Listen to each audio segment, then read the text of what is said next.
Hello there. Thanks for tuning into my channel. Kobe and I are out here in our favorite mountain lake doing a little fishing, and I thought, you know what?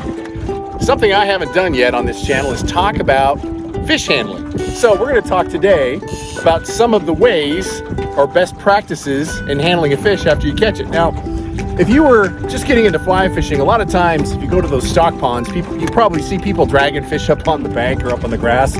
That's not how you want to do it on catch and release fisheries. You want to try to keep the fish in the water as much as you can.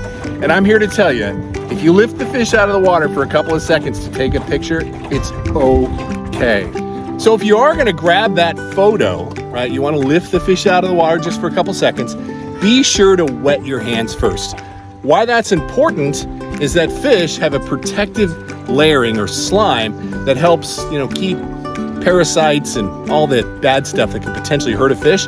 That's what protects the fish long term. So use a net that has that catch and release style webbing. If you're using a nylon net, that's really tough on the fish and it's probably not going to survive in those cases. So get one of those catch and release nets, wet your hand before touching the fish. Super important. And then let the fish go. Wintertime, don't use gloves unless they're fish approved, and I'm not really sure if there's really any such thing as a fish approved glove that you can handle a fish with.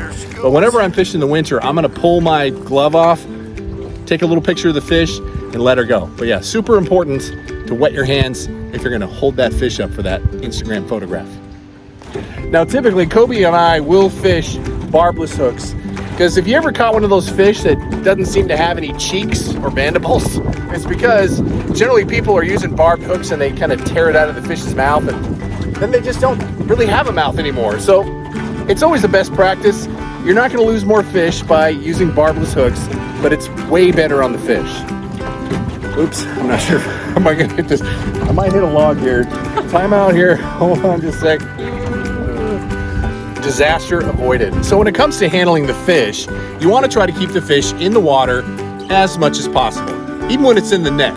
The longer you lift it out of the net, the higher the mortality rate goes up. So I do my best to keep the fish in the water during the unhooking process. And again, it's okay to lift it out for a nice snapshot if you want to post it on Facebook, Instagram, or wherever your preference.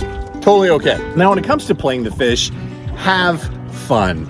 There are some people out there that talk about, you could overplay a fish. You're on a three-way. You got to get the fish in right away.